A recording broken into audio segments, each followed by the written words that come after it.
Assalamu alaikum and welcome to Intellect Coaching Center YouTube channel. Today we are going to start with chapter number 2, that is basics of programming of C++. We are done with chapter number 1 already, alhamdulillah. आज हम chapter number 2 का आगाज करने के लिए जा रहे हैं और बहुत इंटरेस्टिंग चैप्टर है. It's all about C++ programming.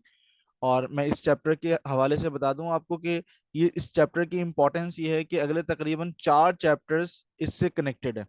तो अगर आपका ये चैप्टर अच्छा होगा, आपके आपके पास इसके अच्छे कॉन्सेप्ट्स होंगे, तो फिर आप आगे के जो चैप्टर्स हैं उनको आपको समझने में बहुत ज़्यादा आसानी होगी. तो इसको ज़रा गौर से सुनिएगा, गौर से समझिएगा, और कोई भी अगर कन्फ्यूजन हो तो या तो इस वीडियो को रिपीट करके देख लीजिएगा, और अगर वो सवाल जो आपके जहन में है वो इस वीडियो में कवर नहीं हुआ तो आई आई विल रिकमेंड यू कि आप काइंडली उसको कमेंट बॉक्स में लिख दीजिएगा ताकि मैं उसका जवाब आपको दे सकूं. Let's start with the chapter. Alright. तो इस वीडियो में जो कि लेक्चर नंबर 1 है जिसको मैं कह रहा हूँ, इसमें मैं बिल्कुल इंट्रोडक्टरी पार्ट इसका कवर करूंगा, और पूरा पूरा जो सिनेरियो है, पूरी जो बेस लाइंस हैं इस चैप्टर की, वो मैं आपको बताऊंगा. जैसे कि मैंने आपको बताया है कि ये जो चैप्टर है बहुत इंपॉर्टेंट है. अच्छा, पहली बात तो ये है कि आपको कंप्यूटर समझ में आना चाहिए कि कंप्यूटर किसको देख के बनाया गया है, और इसका बहुत बुनियादी जवाब ये है कि कंप्यूटर इंसान को देख के बनाया गया, और उसकी वजह ये है कि इस दुनिया में सबसे जो बेहतरीन मखलूक है वो इंसान है. अल्लाह रब्बुल इज्जत ने कुरान मजीद में फरमाया कि इंसान अशरफुल मखलूकात है, यानी कि सबसे बेहतरीन, the best of the creation. तो इंसान को देखकर कंप्यूटर बनाया गया. और इंसान के पास दो चीजें होती थी, दो चीजें होती हैं आज भी. एक हार्डवेयर है उसका और एक सॉफ्टवेयर है. यानी कि एक हमारी बॉडी है जिसको कि मैं हार्डवेयर कह रहा हूँ, और एक हमारी सोल है जो कि हमारा सॉफ्टवेयर है, जिसकी वजह से ये हमारी बॉडी चल पाती है. और जिस इंसान की सोल इस दुनिया फानी से रुखसत हो जाती है, जिस इंसान की रूह परवास कर जाती है, तो अब उसके पास सिर्फ और सिर्फ हार्डवेयर रह जाता है, जिसको हम लोग डेड बॉडी कहते हैं, जनाजा कहते हैं या मैयत कहते हैं. और वो जनरली स्पीकिंग किसी काम की नहीं होती. तो इसी तरीके से अगर आपके पास बहुत अच्छा सा लैपटॉप है, कोर i9 लैपटॉप है, लेट्स सपोज 10th जनरेशन का है, आप बड़ा महंगा लेकर आए हैं, लेकिन उसके अंदर विंडोज इंस्टॉल नहीं है, तो वो सिवाय डब्बे के कुछ भी नहीं है. तो in order to make the most of that particular hardware you need to have the software as well. ठीक है जी, तो वो सॉफ्टवेयर भी आपको उसके लिए चाहिए होगा. और इसी तरीके से सिर्फ सॉफ्टवेयर है आपके पास विंडोज की सीडी है, लेकिन आपके पास लैपटॉप नहीं है जिसमें आप इसको इंस्टॉल कर सकें, तब भी वो सीडी जो है वो आपके लिए बिल्कुल बेकार है, वो विंडोज आपके लिए बिल्कुल बेकार है. मैं एक बहुत अच्छी सी गेम बना लेता हूँ, लेकिन उस गेम बनाने के लिए मेरे पास, गेम चलाने के लिए मेरे पास कोई स्मार्टफोन या कोई वर्क स्टेशन या फिर कोई गेमिंग पीसी मेरे पास नहीं है, तो वो गेम मेरे लिए बेकार है. तो ये दोनों चीजें जो ना वो पैरेलल में चलती हैं. तो hardware and software, touchable components of a computer is called hardware, यानी कि physical components of a computer is called hardware. जबकि सॉफ्टवेयर के बारे में हमने इसके में पढ़ना भी है, the set of programs is called software. अच्छा, ये सॉफ्टवेयर बनते हैं, ये बनते हैं with the help of programming languages.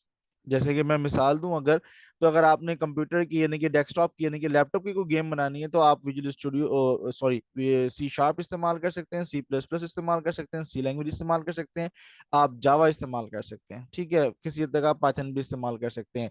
If you want to have a mobile game, smartphone, आपने एंड्रॉयड की कोई गेम बनानी है, तो you need to have Java. या फिर आप फ्लटर के ऊपर डेवलपमेंट कर सकते हैं, उसके लिए you can use dart language. अगर आपने iOS के ऊपर यानी कि आईफोन पे गेम बनानी है, तो उसके लिए आप स्विफ्ट लैंग्वेज इस्तेमाल कर सकते हैं. स्विफ्ट एक गाड़ी भी है और एक लैंग्वेज का नाम भी है. पुराने जमाने में आईफोन की एप्लीकेशंस की डेवलपमेंट ऑब्जेक्टिव सी के ऊपर हुआ करती थी. एनीवेज, तो ये बेल एक बहुत मैंने इन डिटेल बात कर दी है. कमिंग टू द पॉइंट, तो मैं बिल्कुल इस वक्त इंट्रोडक्टरी पार्ट बता रहा हूँ आपको.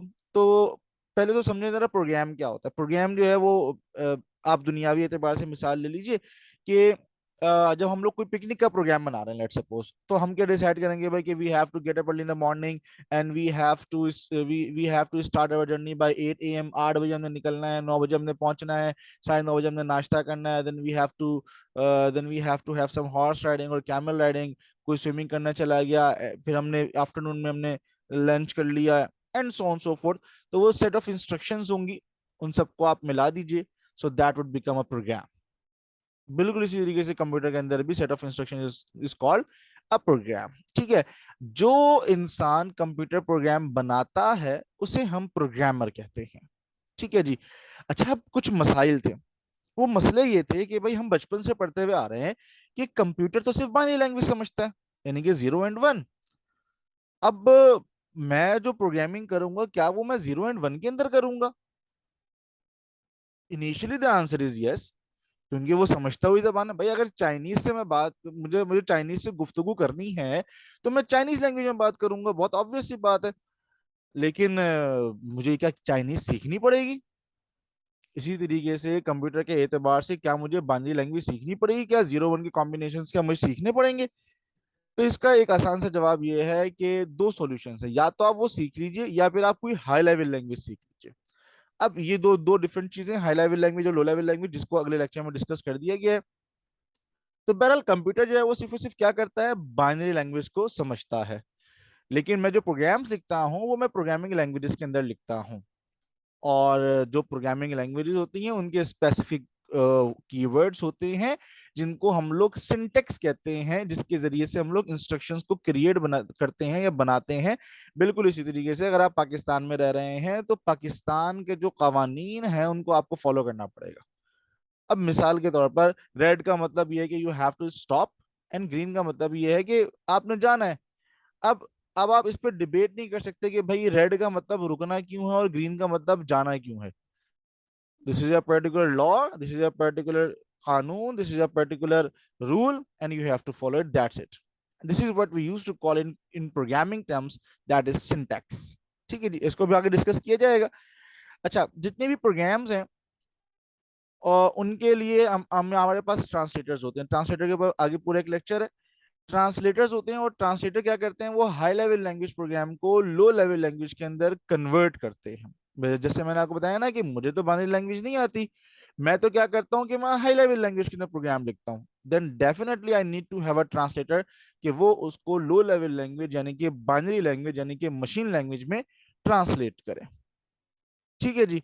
तो ताकि, क्योंकि मैं जिस लैंग्वेज में मैं लिख रहा हूँ वो कंप्यूटर नहीं समझ सकता, और जो लैंग्वेज कंप्यूटर समझता है वो मुझे समझ में नहीं आती है। This is the difference between high level and low level language. So ये बिल्कुल बुनियादी टर्म्स थी जिसको मैंने डिस्कस किया। इसी की इंट्रोडक्टरी, इसी का इंट्रोडक्शन अगले लेक्चर में भी कंटिन्यू किया गया है।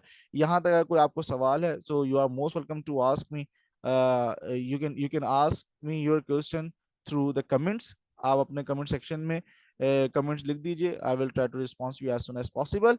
आई होप कि आपको ये लेक्चर समझ में आया होगा। See you in the next video. Till then take care, अल्लाह हाफिज।